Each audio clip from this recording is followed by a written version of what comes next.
Okay, so the rest of the people disappeared. They were bored. Okay, once you see them, tell them that it was much more interesting after they left. Maybe they are still coming. I don't know.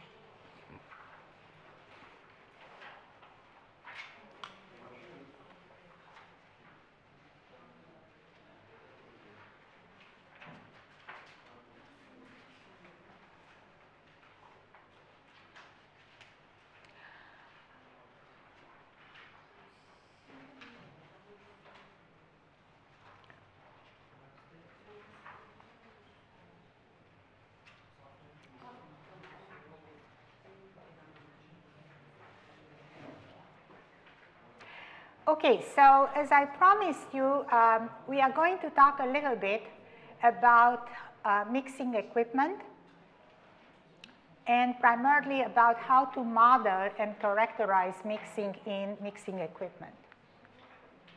So again, this is the basic of all what we do, right? So we talk about mixing, dispersive and distributive. When we talk about dispersive, we talk about the reduction in size of the agglomerates. When we talk about distributive, we talk about the distribution of the filler inside the matrix. So, in terms of equipment modeling and optimization, our goal is to develop a methodology for modeling mixing in processing equipment and to define rigorous measures of mixing quality to be used as criteria for process control and optimization. And if I will have time, I will also show you a little bit about the dynamics of microstructure using fractal analysis. So again, this we already know from the first part. We have clusters of fine particles. We want to break them down into clusters of smaller size by rupture or by erosion. And we can characterize as a measure of dispersive mixing the minor component size distribution along the extruder. So if we take agglomerates at the beginning of the extruder, as we go along the extruder, we break them down.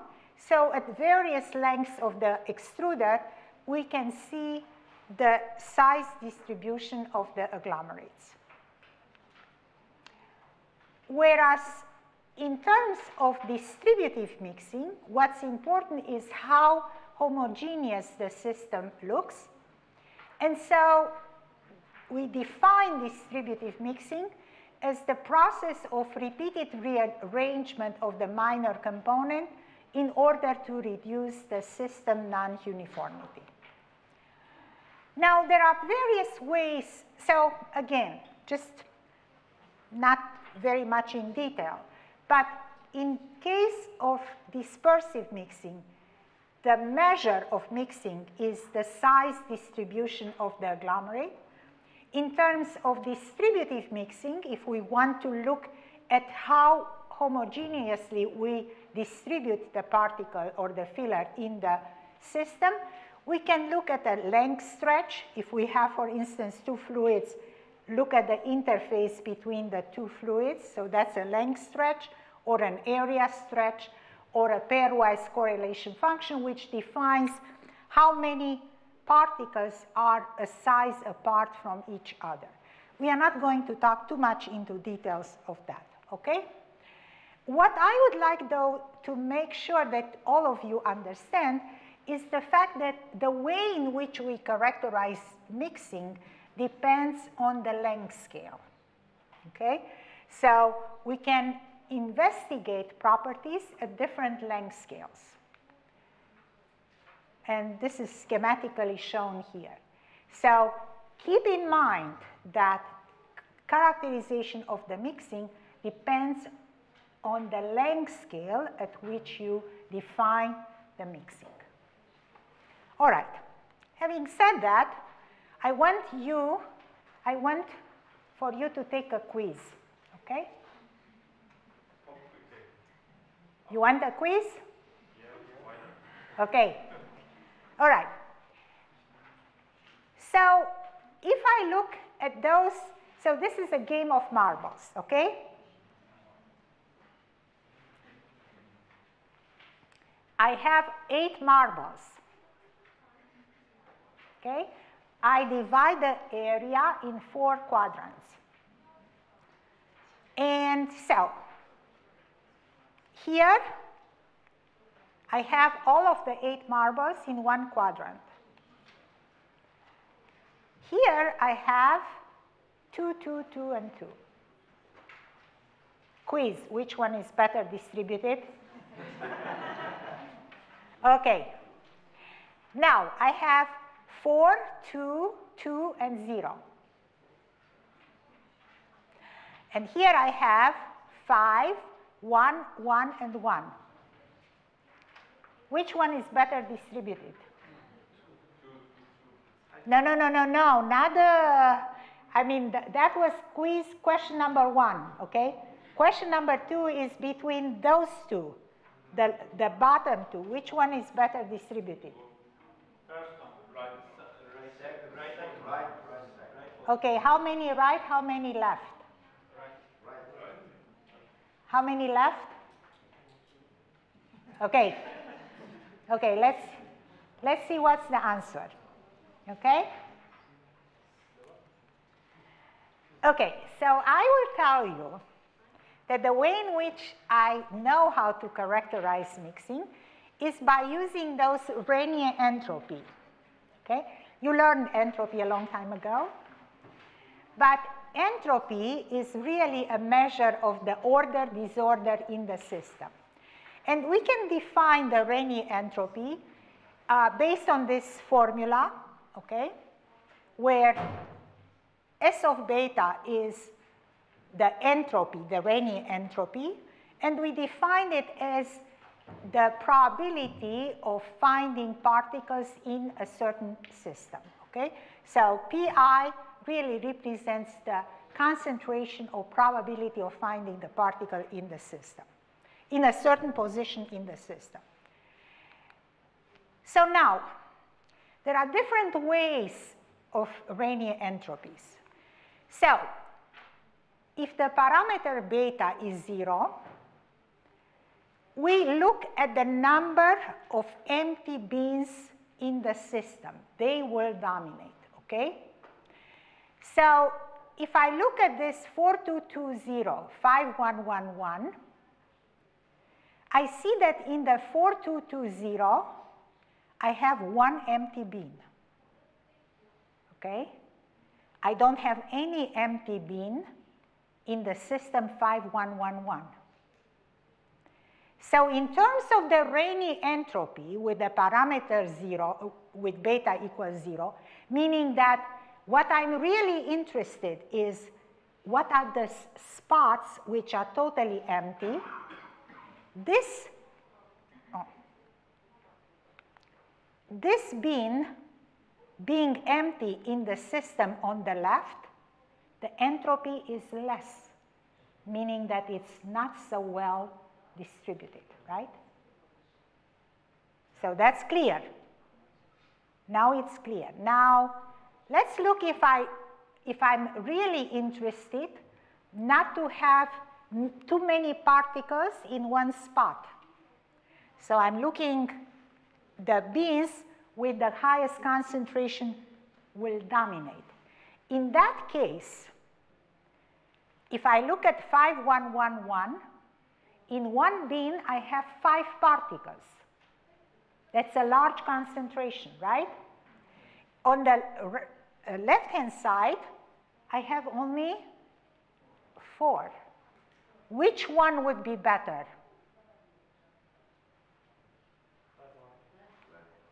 The left one, right? So that quiz was just sort of telling you. So if I look at empty spaces, the one on the right was better. if I look at high concentration of particles in one position, the left one was better. Yes. So you both win one, okay? Both the left and the right. But it's not a matter of winning. It's a matter of what you want to look for. Is it the high concentration which you want to avoid, or is it just the empty spaces which you want to avoid? Okay? So we are not going into the details of the Rayleigh entropies. If you want to read, I have plenty of published literature on that. But just to give you the notion of how we need to look for distributive mixing. All right. So here is that, you know, a perfect way to characterize mixing will be to look both at the size, the orientation, the shape, the spatial location. But this is not realistic, okay? You cannot do that. And so the idea would be, can we find easier ways to characterize distributive and dispersive mixing? And so just as a general example, we talked about last hour, we talked about dispersive mixing. And you already saw that in terms of dispersive mixing, what's important? It's the strength of the flow field, right? But I also somehow made you also believe that it's also the geometry of the flow field. So it's very well known that elongational flows are more effective in dispersive mixing than simple shear flows. And so one way to look at criteria for mixing optimization is to be able to characterize the flow field both for the shear stress distribution but also for the elongational flow components. Okay? And so one way to do it is to define that parameter, which is the ratio of the magnitude of the rate of deformation tensor divided by the magnitude of the rate of deformation tensor and the vorticity tensor. Basically, okay, without all the math, what I am saying is if lambda is 0, you have pure rotation, which is totally ineffective in dispersive mixing. If lambda is 1, you have pure elongation. Lambda 0.5 is simple shear. Most of the mixing equipment is simple shear, but you have mixing devices which can enhance the elongational flows. So here, without the details, we did some simulations in a twin flight single screw extruder, and we solved, here are the details of the finite element method. We solved for the steady state isothermal field equations, so equation of continuity and equation of motion. And we used no-slip boundary conditions and applied a pressure drop between the inlet and the outlet. And here, I just want you to focus on one thing. So if I look at the overall equipment, I can calculate a shear rate or a shear stress distribution, and obviously also an average. So what you see is that it's somehow like a normal, but you have also elements where the shear stresses are higher. If I look in terms of the elongational flow components, primarily it is simple shear. But we also have some elongational flow. And so the whole idea here is how to design the mixing equipment to shift that distribution to the right, to more elongational flow. And also to hopefully get enough shear stresses such that we can break the agglomerates. So here is an example of how we actually look at those distributions. So basically what we did, so I told you, in the simulations we use the finite element method, we solve for the flow profiles, but we also can put tracers in the system, and we follow those tracers as they move along the extruder. And we can calculate, looking at fluid elements, how much shear they experience from the inlet to the outlet, and also how much elongation they experience from the inlet to the outlet. So here is what we call temporal distribution. In other words, we put a large number of tracers in the system, and we calculate the shear rate they experience and the elongational flow which they experience. And those type of temporal distribution give more accurate information on the experience which fluid elements or agglomerates have in different type of equipment. So volumetric distribution can give you a feeling for what are the important characteristics for dispersive mixing, and can also distinguish between different type of mixing equipment such that you can improve the design and also the processing conditions. So in terms of dispersive mixing, just very briefly, we can put, let's say last hour we talked about a kinetic model for dispersion for different agglomerates. We can actually put that kinetic model in combination with the flow simulations and characterize what is the size distribution of the particles we can obtain in the equipment. So we follow each particle or each agglomerate along the way in the extruder. So we have a local flow strength and shear stress, and then we combine that with a specific experiment in which we do the kinetic model of erosion. And so here I'm giving you two examples, one of sparse agglomerates, which are silica agglomerates dispersing in PDMS in the extruder, and an example of medium dense agglomerates, carbon black, also dispersing in the same extruder. And we can, oh, this is again.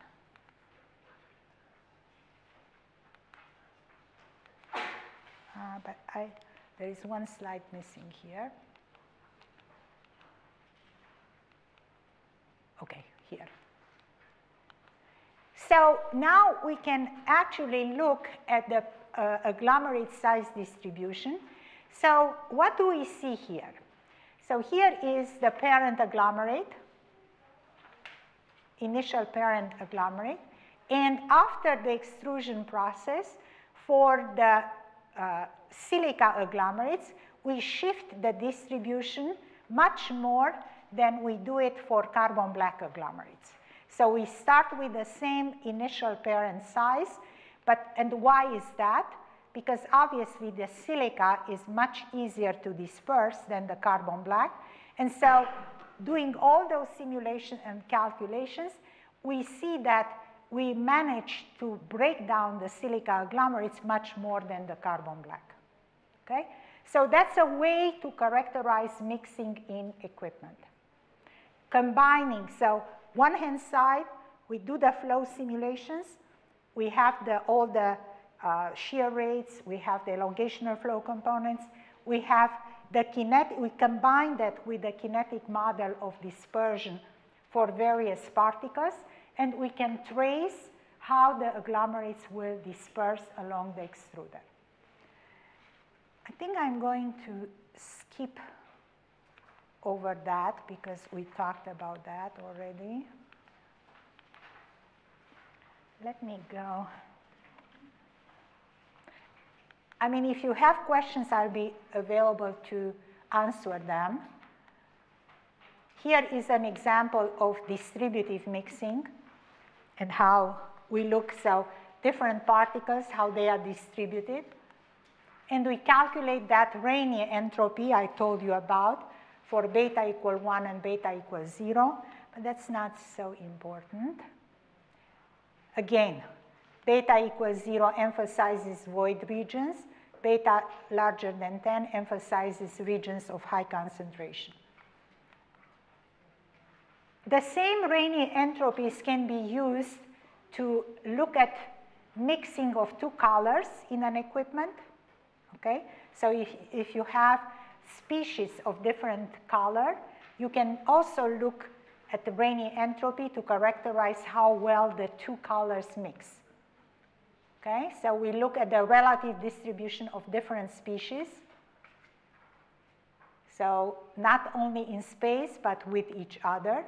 And we have an entropic mixing characterization by using at the mixing of two species rather than how they well distribute in the system. Here are some experiments. So this is an example of mixing palettes of two different colors. And what we want is to characterize how much the color will mix, okay? So what we did an experiment when we stop the extruder. It's the crash experiment, and we take it out at different positions. And what you can see is that along the line, so we started with yellow and blue, and we want to get to green. And so we did that crash experiment, and we see that as we advanced along the extruder, we see more and more green. But how well or how good is that green? We use the entropy to define it. And so what we did, we took those pictures, we converted them into black and white, and we analyzed them based on the pixels, okay? So black and white pixels, and we define the entropy for color homogeneity, and that index of color homogeneity. Now, one thing which I also told you from the beginning is that it's not only important to do characterization of mixing, it's also important at what length scale you look. So if I look at this system, how does it look? Well distributed or not? Well, it depends, right? If I look at a small portion in that, it looks totally not mixed, right? And so that means that not only do I have to characterize the overall mixing, I also have to choose the right number of beans, which we call regions, in which I look at how well the two particles mix. And so if I look at a larger length scale, okay, the system looks quite mixed. But if I look at a smaller length scale, I see that it's not well mixed. So the length scale also becomes important. Even more so, the lower the length, the smaller the length scale, the less mixed the system appears. And this is like an illustration of that. So here is the index of color homogeneity as it varies along the extruder from the slice 14 to the slice 20. So if I use 100 beans, so I divide my region in 100, the index of homogeneity looks quite high. But if I go to 54,000 beans, it's not so well dispersed, right? So again, that's just the illustration of the importance of the length scale at which you characterize mixing. Okay, and I would like to show you one more thing, and that is something interesting. So the best mixing is the Baker transformation. So what did the baker do? Elongation or flow, and then folding, and then elongation again, and folding, right? So this is the benchmark of good mixing. And here is actually the schematics of the baker transformation. So I start with the two color, I stretch, and then I fold, right?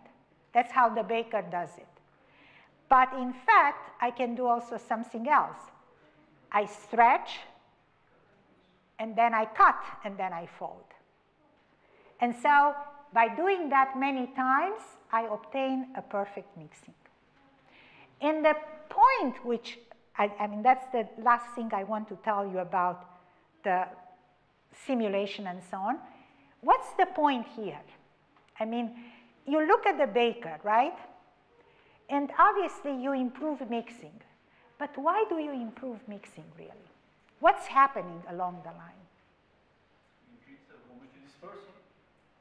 Not dispersing, it's distributive. But what do I increase? Homogeneity is fine. More than homogeneity. What do I do there? Chemical? No, don't think chemical. We are only mechanics. Okay? What do I do? So, Increasing the surface maybe cohesive forces. We do just one from different items. One simple thing, I mean, which is, you add some egg, you add some, you add some water, and with mixing it, you just want. I want one color, right? I want just to get one color. Okay, I give you a hint, okay? So I look here. How is the interface between the red and the black? Yes. In baker makes the same colors together, but in below you're making different colors together. Okay, true. I don't have a doll which is red and so I took the pictures from the internet, so sorry about that. But the point is, baker transformation is still the best, is the benchmark. But if I have two colors, right, and I first squeeze it, right, what happened there? Interfacial surface area Is increasing, right? And then I fold and cut. And then I increase it even more. Okay? And then I do it again, and I cut it again. So all the time, I'm increasing the interface between the red and the black. Yes. So now, let's think about it. So that means that this benchmark of fantastic mixing is due to the fact that I increase the interface between the two components up to the point that that interface is occupying the entire mixture. Okay? Another quiz. A line, okay? So I have an interface with initially was just a line. What's the fractal dimension of a line? 1. What's the fractal dimension of a surface? 2. So the idea is that as I mix more and more, the interface changes from a fractal dimension of 1 to a fractal dimension of 2. So the best mixing I will obtain when the fractal dimension of the interface approaches 2. In other words, the interface occupies the surface rather than being a line. Now, in reality, you should ask me, how come that it's only 1 and 2? In reality, we talk about space, right? So in space, I start with an interface which is 2, fractal dimension 2, but then that interface occupies the entire volume, which is fractal dimension 3. But it's the same basic notion that I want to increase the fractal dimension of the interface between the two components. Okay? And this is shown here. Okay, this is all calculation and so on. But you see that I increase more and more the interface, okay? So the more I do this Baker transformation, the more I increase the interface between the two components. And here is like a schematics of how in a Baker channel I can increase, see, cut and fold, cut and fold. And if I look at the interface, what do I see? I start here, and as mixing progresses, the length of the interface increases and is filling more and more space, and that's a fractal behavior, and I go from a fractal dimension of 1 to a fractal dimension of 2, okay? And so this is a summary of the generalized entropies and fractal dimensions. And so I guess here is the generalized dimension as I go from 1 to maximum of 2. All right, so in a nutshell, entropy and fractal properties are a solution to characterize distributive mixing in the equipment. Entropy measures the degree of disorder or order in the system, which means that it really is a true measure of mixing. And the fractal dimension characterizes the geometry of the interface. The more I fill the interface, the better the mixing is. And multi-scale properties of systems can be studied applying the concept of generalized dimensions. Okay, I guess I'm going to go quickly over those, and then we are going to nanocomposites, okay? Because that will be really interesting. This is also very interesting, but I think if you are interested in the subject, you can look at the literature, all my papers with that, and you'll find them, okay? But in principle, just as to leave you with some notion, if I want to characterize dispersive mixing in the system, okay, breaking of agglomerates, breaking of droplets, what do I need to look for in the equipment? High shear stresses and elongational flow. Okay? That's what I'm looking for. And I can do that by simulation. I can take one equipment versus the other. I can do flow simulations. I can characterize what's the shear stress distribution in the equipment. I can characterize what's the elongational flow components distribution in the system. Right? I can do that. I can do it globally, or I can put particles or tracer and look how they move and characterize what type of shear stresses or elongational flow components they experience. That's a way to look at the characteristics of the flow equipment or the mixing equipment to know how good of a dispersive mixing it's going to do. Okay? So, volumetric distribution of shear stresses, temporal distribution of shear stresses, volumetric distribution of elongational flow components, temporal distribution of elongational flow components. That's the basic of dispersive mixing characterization. We can also do something more sophisticated. If we know what is the kinetics of mixing, of erosion, we can combine those with the trajectory of each agglomerate and calculate what is the size which the agglomerate is eroding along the line. And at the end of the extruder or equipment, any other mixing equipment, we can know what is the size distribution of those agglomerates. Okay? So that's dispersive. Distributive is what? How homogeneous the system is. That's distributive.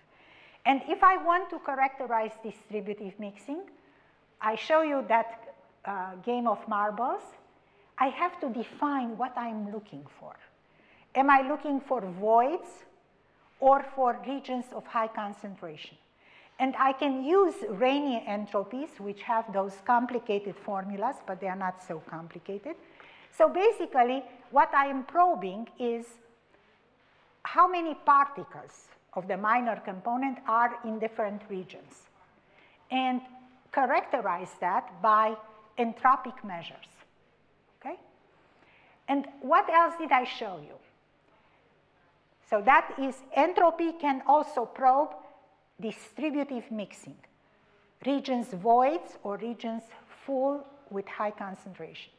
But not only that, if I look at two colors, for instance, okay, I can also look at Raynier entropies. I can look at a way to characterize how well I mix the two colors. And I show you the yellow and the blue give you green. I can also look at entropy to characterize the level of green. Okay? And finally, what else did I tell you? I told you about the Baker, right? The Baker transformation. So if I have two fluids of different color, and I want one color, what do? I squeeze and fold and squeeze and fold. And what do I achieve? I achieve an increase in the interface between the two fluids. And if I look just at the interface, the fractal dimension of that interface is a measure of how well I distribute those two fluids. And one more thing which I hope you will remember.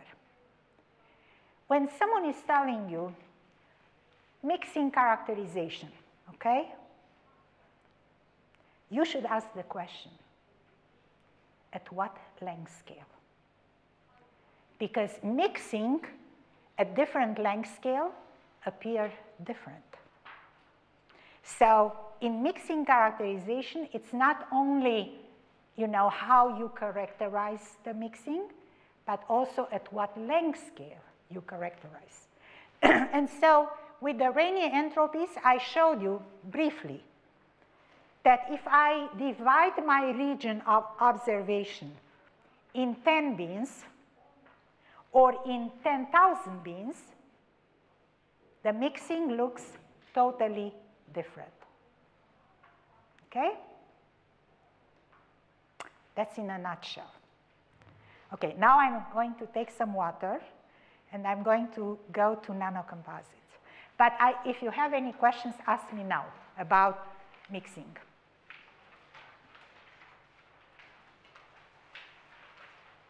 I know it's a little bit going over fast, but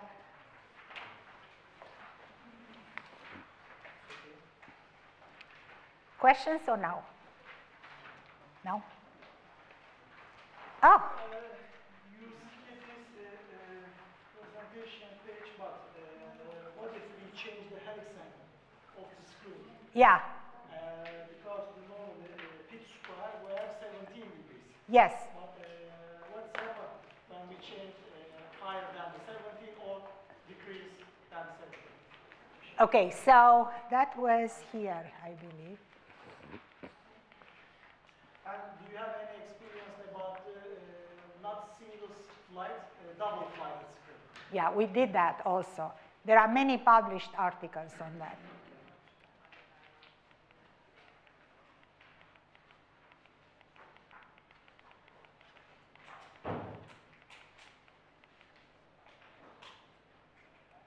Okay, so what did I show you here? In terms of Shannon entropy, doesn't really matter. Okay? 10 degrees, 17, 24, almost the same. But there are other design parameters which matter. And we have looked at twin screw extruders, and the geometry has a tremendous role, okay? Here, in this extruder, doesn't matter.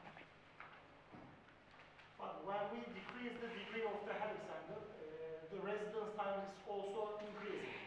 And But maybe the temperature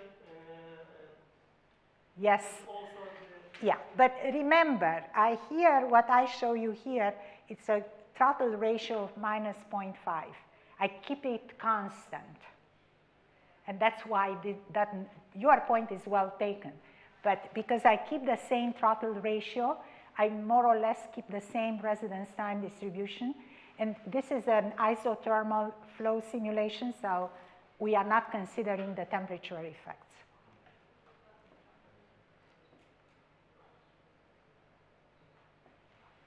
You want to? Yeah, I can ask one unique question. Yes. For the olefins, I mean, there are four types of additives that you use mostly. One of them is the calcium carbonate, talcum, and NFR. For instance, you have mentioned about for 2 hours. You have mentioned about general guidelines how we need to consider about mixing and everything.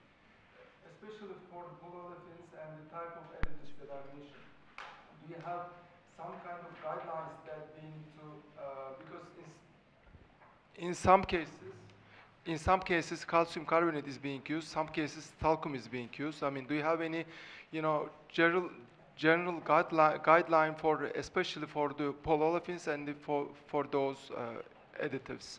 Okay. As you mentioned, till now. So I mean, I'm not looking for a recipe, exact recipe, just, guidelines I'm talking about. Okay, so I don't have guidelines, but I have suggestions. Yeah, okay, suggestions I Okay, can tell. so suggestions are, if you have different type of additives, try to characterize their cohesivity. So that will give you an idea of which one will perform better.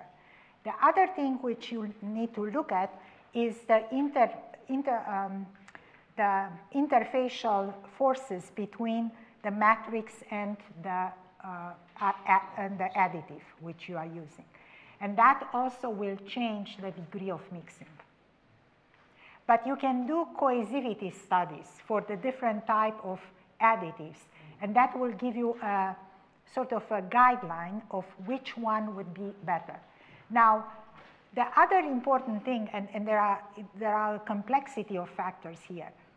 If you try to mix them in different type of matrices, the viscosity of the matrix will also play an important role. Because you need shear stresses. You achieve them by changing either the shear rate or you change the rheology of your system.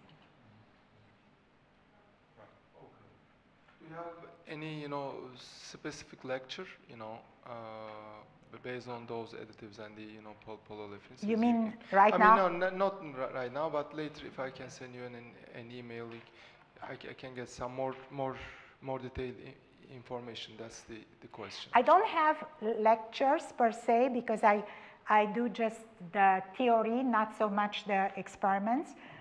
But I can perhaps suggest some papers which you can read. Okay.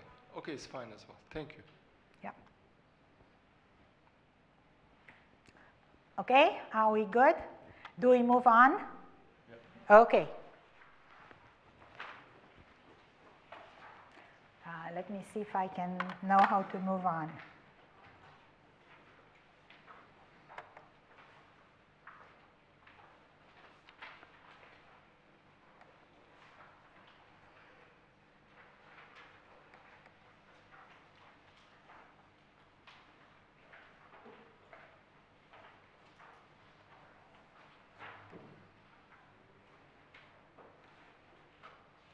Okay. I need to drink some water.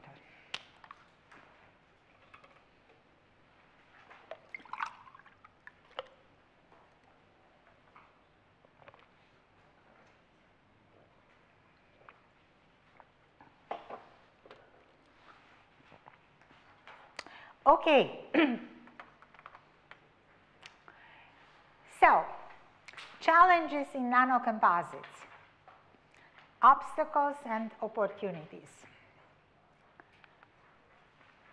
So we all know what a nanocomposite is, right? So we look for a multi-phase solid material in which 1, 2, or 3 dimensions are less than 100 nanometers. So those are called nanocomposites. So, do we know any nanocomposites in nature? In nature, yes. We know, right? What are those? Corals, right? Are they nanocomposites? They are, of course, they are made of silica, right? And the size is in the nano. Okay, let's look at others. What is that? 3. And the 3 is made of? Cellulose. And the cellulose are nanocrystals. So are they nanocomposites? So look at the big trees. Think this is a nanocomposite. And it has also a hierarchical structure. What is that? Okay, is that a nanocomposite? Yes, it is. Okay, nanotechnology. Do we know nanotechnology? We struggle, right, to learn nanotechnology. Let's think about our ancestors. What is that? Have you seen that picture before? This is the Maya blue, right? That's in Chichen Itza. How many of you have been to Mexico, to Chichen Itza? No? Yes, okay. Have you been to Chichen Itza, to the pyramids? I'm in Mexico, but I never visited. Okay, well, too bad. Because that's a famous color, the Maya blue, which is well preserved over thousands of years. And the components of that Maya blue painting are nanocomposites. Do you know what that is?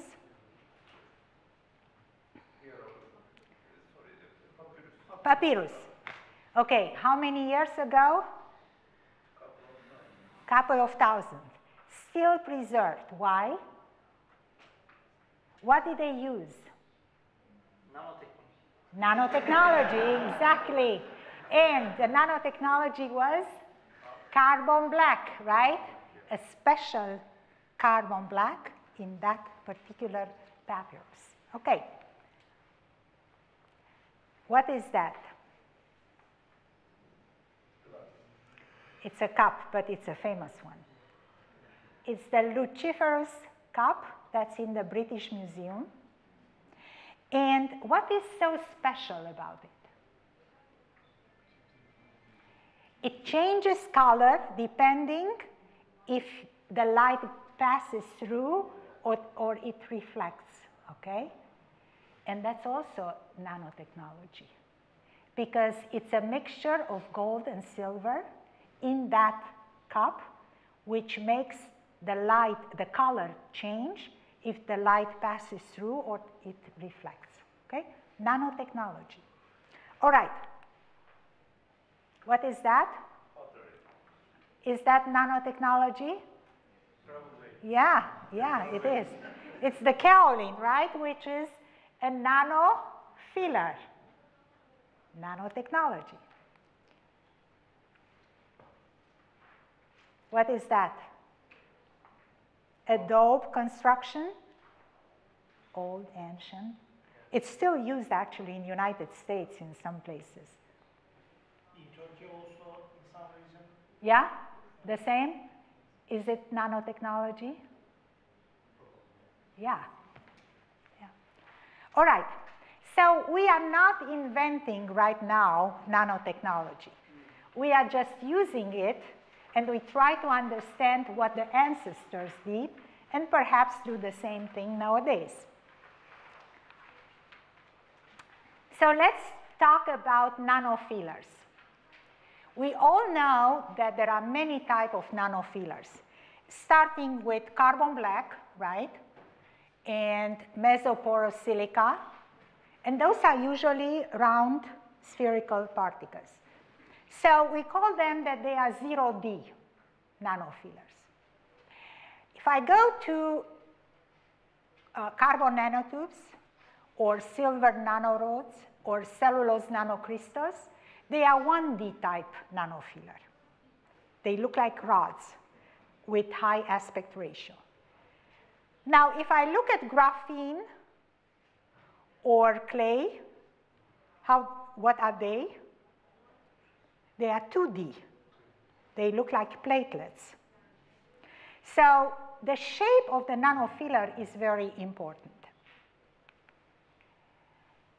So I will just try to focus now on carbon nanotubes. So you all know carbon nanotubes, right? You have been told many times. Single, multi-wall carbon nanotubes. And here are all those marvelous properties: electrical conductivity, thermal conductivity. And the idea is, when I want to mix carbon nanotubes in a system, why do I use nano?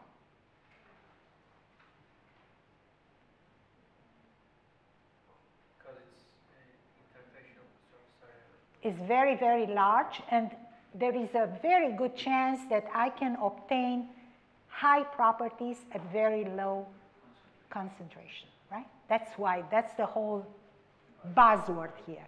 Okay. Now, let's see.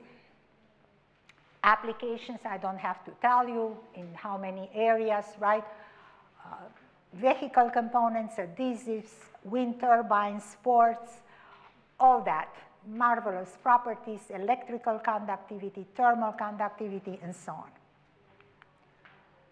Now let's look at the challenges. So the most challenging thing in nanocomposites is mixing.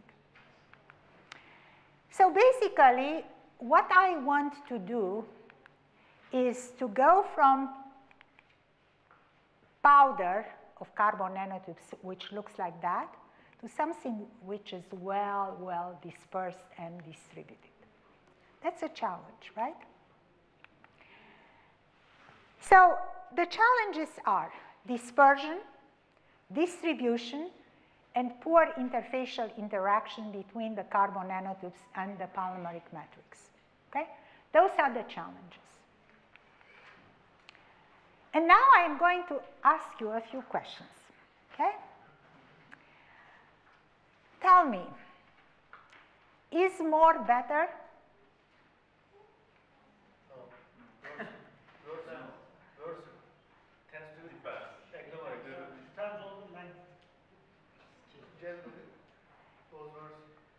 Okay, so the answer is complex, right? Not always more is better. Not always, if I put more and more, I will get better and better properties. And I'm going to show you a few examples, okay? So here are actually data from literature in which I plot the modulus as a function of the volume fraction of carbon nanotubes. What do this is in an epoxy, okay? I see that if I increase, okay, the concentration up to a point, I get better properties. But then the properties decrease, okay? And the reason is that if I exceed a certain critical concentration, I start making agglomerates, and the agglomerates are detrimental to the properties of the nanocomposite. Okay, so not necessarily more is better. So we also did, so those are examples in literature, but we also did some experiments with TPU in which we changed the volume fraction of carbon nanotubes 0.1, 0.3, 0.7, and 1%. And we did the mixer type was an internal mixer, temperature 200, mixing time 8 minutes, roller speed 60 RPM, and then we hot press and we obtain films and we characterize them. And here are the results. So what do we see? This is a stress strain curve. 0.3% carbon nanotubes, 0.7, and then at 1, it actually goes down. So this is 0.1, 0.3, 0.7, but then 1 by comparison with the need, okay? So not always more is better. Not only that, so here I have a plot where I show the tensile strengths, the Young's modulus, and the elongation at the break. And what do I observe? I observe that at 0.3 weight percent, I have the highest in tensile strengths and approximately the highest in modulus and the best elongation at break. After that, it decreases.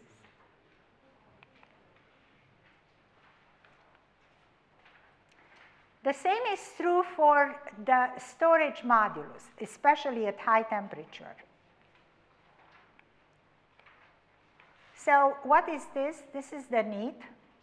This is the 0.1, 0.3, 0.7, and 1. And so I'm actually showing that here in more detail. Again, at high temperature, the best concentration is 0.3. Then it starts deteriorating. All right. Now, here I want. Okay, so again, the storage module. So here are the tensile strengths, Young's, elongation at break. And again, the storage modulus at 180 degrees, the highest, 4.3. So, not always is better. Not always more is better. We always have an optimum concentration. And in the case of the CNTs in TPU, that best concentration was at 0.3 weight percent. Okay, next question. Longer time is better?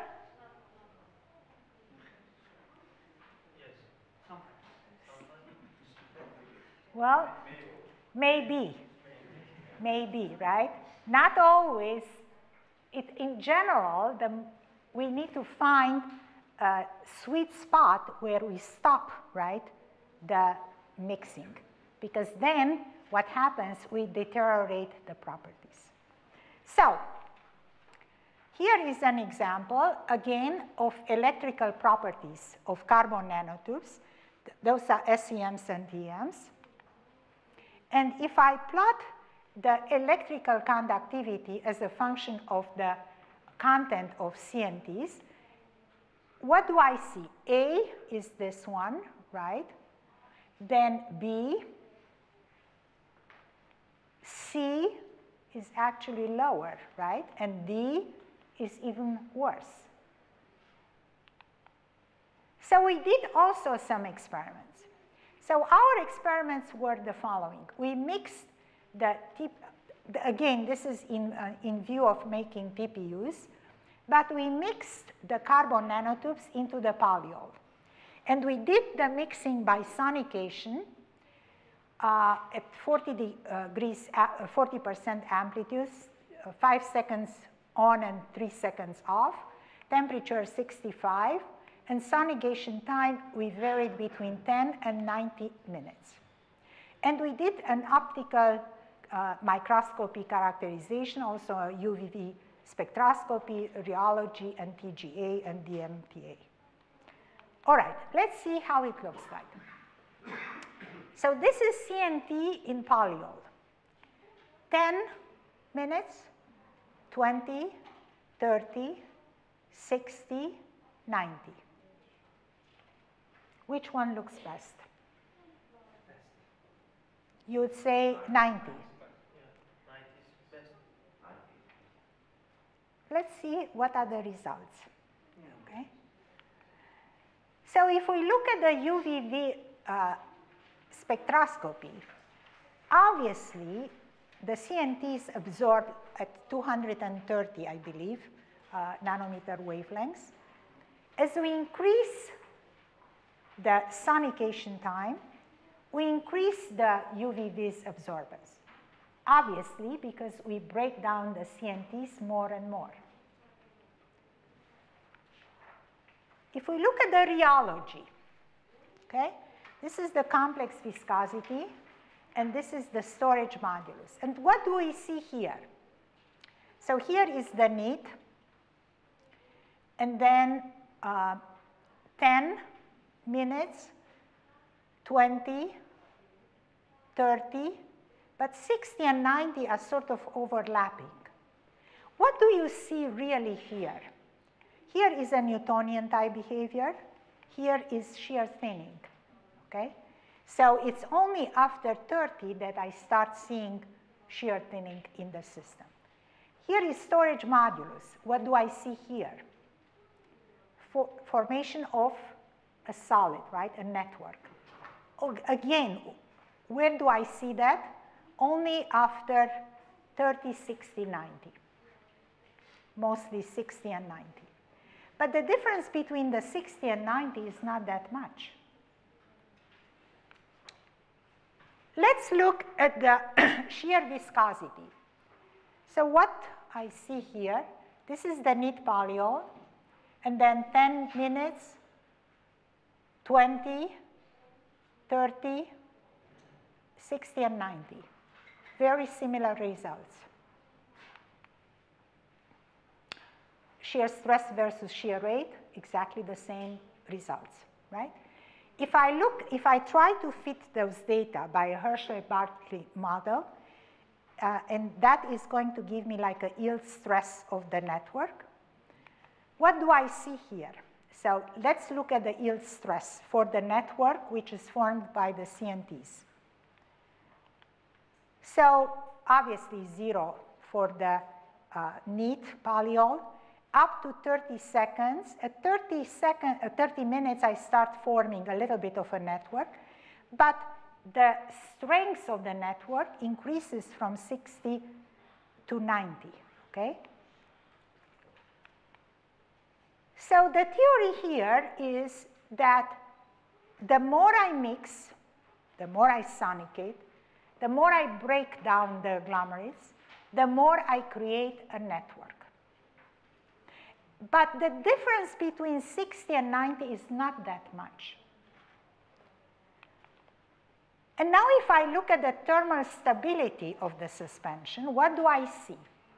I see that, in fact, the most stable one is the one with 60 minutes, and not with 90.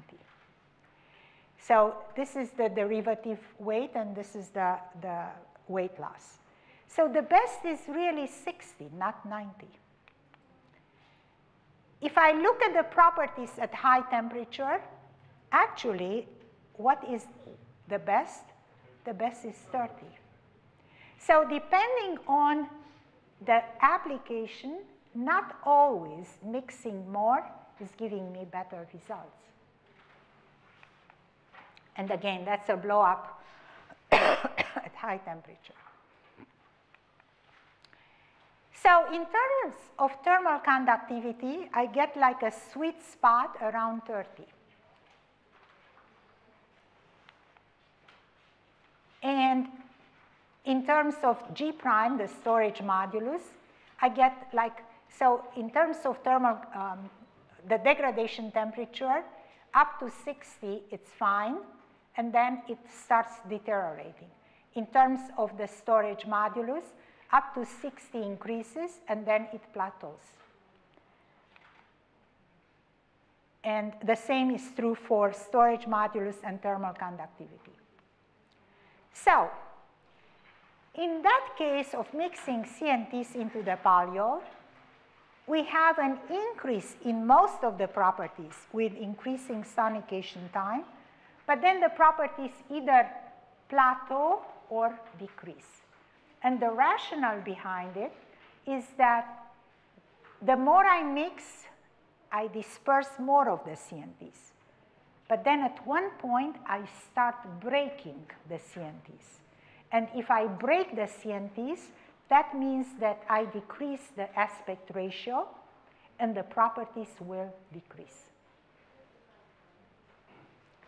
Questions here? Yeah? What is the source of CNTs? Nanosil. So multiple. Yeah. All right. Let me take some water before I tell you that there are opportunities.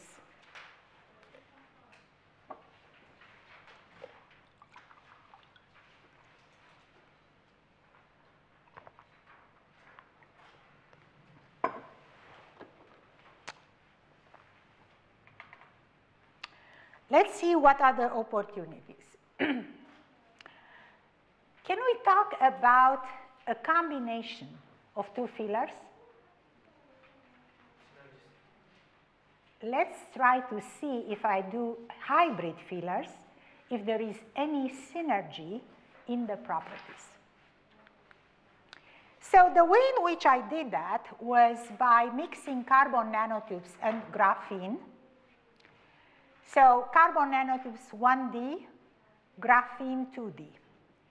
And they both have extraordinary properties, right? In terms of the strengths, in terms of electrical and thermal conductivity. And I use an epoxy resin, a regular epoxy resin.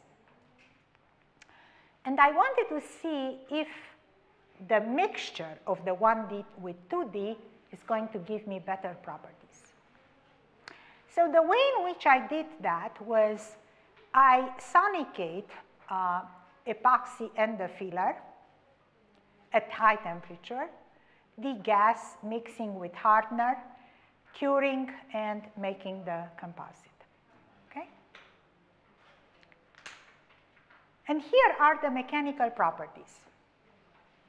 So what I am plotting here is the flexural modulus as a function of a mixture between CNT and graphene. So CNT, if X is 0, what means? I have only CNTs. If X is 1, I have only graphene. The flexural modulus decreases as I increase the content of graphene in and the overall concentration is the same, 0.1 weight% by filler. However, I see that at 20% graphene, I have a very large increase in the flexural modulus. And I also have an increase in the flexural strengths. And so it seems that at that hybrid of 20 to 80, I have a synergy between the two different fillers. I look at the electrical properties. Again, the same story. I change here the concentration of the just CNTs. So I see an increase in the electrical conductivity. If I use the percolation theory, I get a percolation threshold at 0.84 weight%. I do the graphene. With the graphene, what do I see? I see again an increase in the electrical conductivity. If I use the classical percolation theory, I get a percolation threshold of, what is it? 0.88 weight%, higher than the CNTs.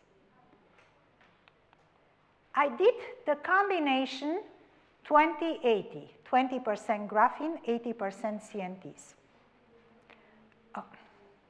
What do I see here? A percolation threshold 0.62. Okay? Lower than CNTs, lower than graphene. So the hybrid shows synergy. I look at the optical microscopy for that suspension after 72 hours after sonication. Here is the CNT, here is the graphene, and here is the combination CNT 80%, GNP 20%. So I see that the dispersion are much nicer in the case of this hybrid filler. I also look with TM, and here is, I can see CNT's domains. I can see voids with the graphene, but I see a nice combination between CNT and graphene. So we hypothesize that in the case of the hybrid filler, I build a network between the CNTs and the GNPs. So the CNT and the GNP, CNT being 1D, GNP being 2D, they complement each other and they arrange in a network which is much stronger than either CNT or GNP. But it's a particular ratio. You cannot just, you have to find what is the optimum ratio in order to get the synergy. So if I mix CNT and GNP in the ratio 4:1, I observed a synergistic effect, most likely due to the improved dispersion of the CNT in the presence of the GNP and the creation of a stronger network. Okay, so let's talk about efficient filler network. Okay, let's go back to nature. So what is that? Yeah, and how is it built? With branches. Small branches, okay, they are just birds. But what's the notion? Small branches. They are branch structures. It's a branch structure which forms a strong network, right? Branched means strong. Okay. Here are the roots of a tree. What do I see again? Branches, right? So nature inspires us. Branches form a stronger network. So nature uses high aspect ratio branched in order to form a random network. Can we do the same with nanocomposites? Yes, we can. So the idea would be that branched carbon nanotubes should increase the chance of forming a strong network. All right. So what we did a simulation. And we said, we take carbon nanotubes, so we place them in space, and we want to see when do they form a network. All right.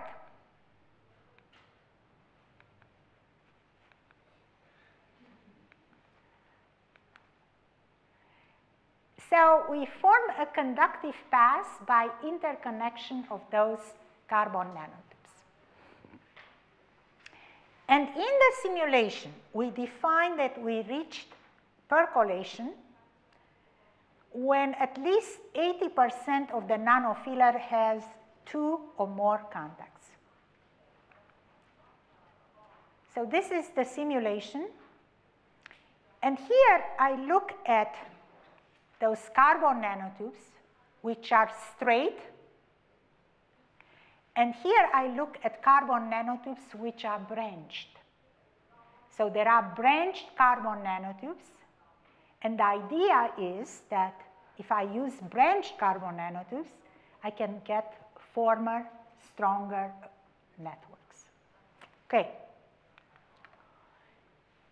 So the simulation show me the following, that if I have carbon nanotubes like straight tubes, or one branch or two branches,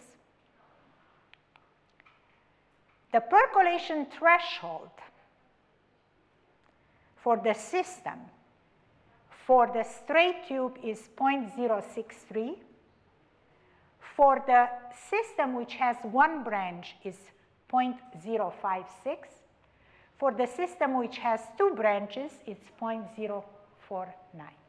So the simulations show me that the more branched the filler is, the sooner I form a percolation net, or I reach the percolation threshold, the sooner I form a network, and most likely the stronger the network is. So lower percolation threshold with adding more branches. So here are the carbon nanotubes, and here are the branched carbon nanotubes, which are called carbon nanostructures, and they are commercially available. So should I expect differences between the straight and the branched? The simulations indicate that I should expect differences. So the diameter of those nanotubes are the same, approximately the same. The difference is in the morphology. One is straight, the other one is branched. Okay, so I do some TPU nanocomposite by in situ polymerization. So the procedure is that I use a polyol, a particular PPDI, and butanediol as the chain extender.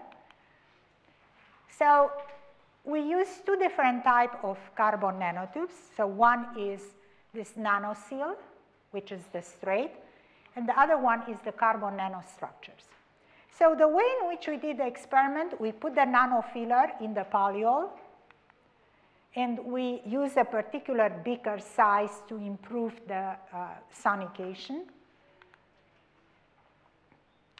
And the suspension rheology was correlated with the degree of dispersion. Then we add the diisocyanate, the chain extender, put it in oven, and we made the film. And here are the optical microscopy for the CNT at different weight percentages and for the CNS. The striking difference is that at 0.4 weight percent CNT, I already get agglomeration. Here I cannot go more than 0.15, but I still start observing agglomeration at 0.15. But let's see the properties. So this is the rheology just for the polyol. So I mix the carbon nanotubes in polyol and I do the rheology. And what do I observe? So here are the CNTs. This is the neat polyol, and I increase the concentration of the CNTs up to 0.4 weight percent CNTs. So shear thinning behavior I start seeing at 0.1 CNTs. What do I see here with the polyol? At 0.05 weight percent carbon nanostructure, I already see that shear thinning behavior. So much lower concentration than the CNTs.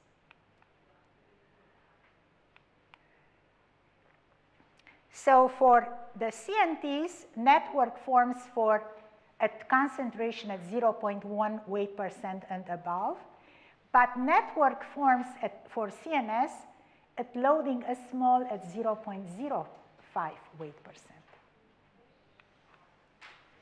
The same is true for the storage modulus, okay? I see much lower concentration for CNS than for CNTs. And here is, so here again, here is the complex viscosity, and here is the stress versus strain. And again, we see much lower concentration for the CNS than for the CNTs. And that's the yield stress. So the yield stress, again, remember we told you, we talked about the formation of a network. We feed the data to the Herschel-Balkley model. And here is the yield stress is a function of nanofiller loading. This is CNT, and this is CNS. Much, much stronger network for the CNS than for the CNT at the same nanofiller loading. All right. And here are the results for the rotational rheometry, again, showing the same data. So the Herschel-Balkley yield stress for the CNS versus CNT, and the power law index for the CNS versus the CNTs. All right. Now, let's see the relationship between the experiments and the simulations. So, at similar filler content, above the percolation threshold, much stronger networks for the CNS than for the CNTs. That was also in the simulations. So for the simulation results, increasing the number of branches increases the number of contacts between the fillers, therefore increases the strength of the network.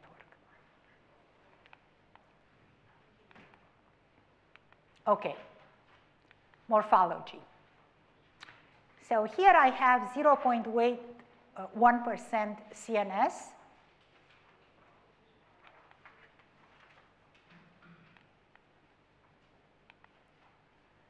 And I can observe the CNS at just 0.1 weight% content. 0.3 weight% CNTs, again, observing the content. So the 0.3 weight% CNTs is almost equivalent with 0.1 weight% CNS. Let's look at the properties. Storage modulus. Here is a graph which shows the neat TPU, 0.1 weight% CNS, 0.3 weight% CNTs. 3 times higher concentration for the straight CNTs than for the branched. So if you look here closer at the higher temperature region, we increase the window by 20 degrees. Just by using 0.1 weight% CNS. Okay. So if I look at the storage modulus at high temperature, there is an equivalence between 0.1 weight% CNS and 0.3% CNTs. Let's look at creep. All right. Here I have neat TPU at 100 degrees, 0.3 weight% CNT, 20% improvement. Neat TPU at 100, 0.1 weight% CNS, 60% improvement.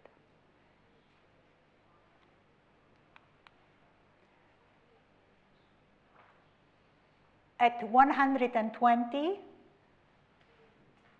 again, 20% improvement with the CNT, 60% improvement with the CNS. So, if I compare the straight CNTs with the branch CNTs, which one is better? Branch. Okay? So, the branch nanofillers form stronger network at lower loading. We have shown more and more that not only properties mechanical properties, but also electrical properties, and I don't have time to show you everything. Electrical properties with CNS we can obtain at much lower concentration and also much higher electrical conductivity. So network quality is much stronger in the case of branched than in the case of straight carbon nanotubes. So branched carbon nanotubes improve high temperature properties, creep resistance, storage modulus, increase the application window at only 1/3 of the concentration of the straight carbon nanotubes. So, nanotechnology, the world beyond the micro. And here is another quotation from Richard Feynman regarding the nanotechnology, okay? And I guess that with that, I'm losing my voice, so I cannot talk anymore, but I'll be happy to answer questions if you have any. Yes? Are there any studies related to branched carbon nanotubes with polyolefins?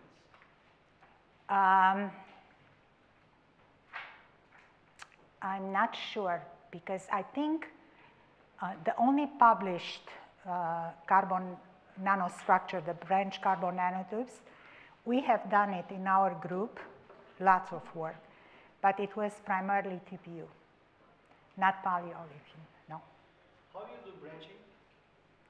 I'm not doing branching. There is a company which does the branching.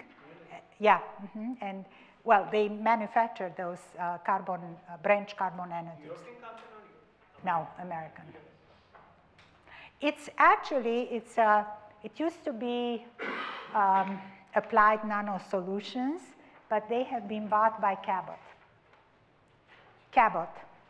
Yeah, so you can get those carbon nanostructures from Cabot. Are these surface functional ones or just pure? Okay, so they have a little bit of PEG. Yeah.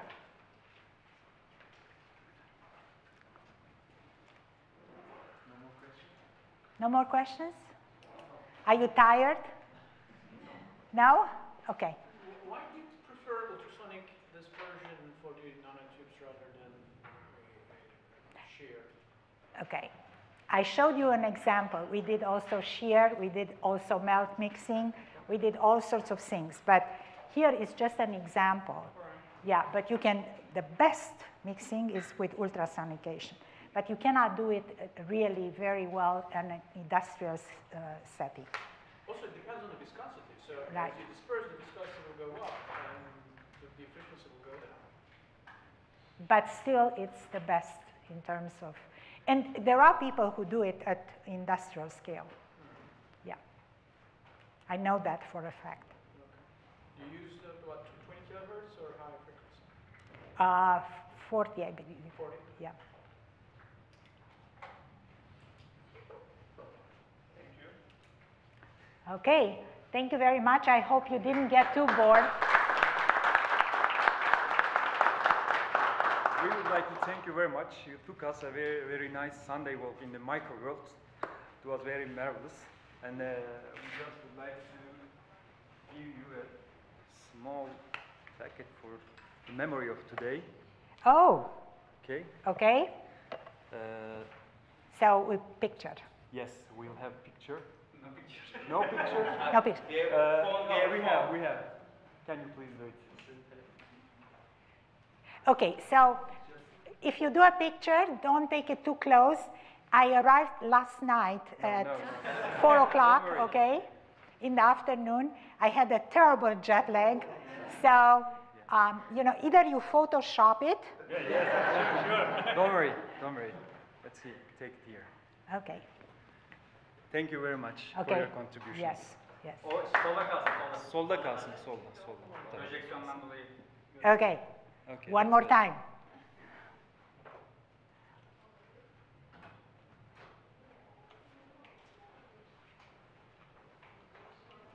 Thank you very much. Yeah. Thank you. Thank you all for coming Sunday, okay?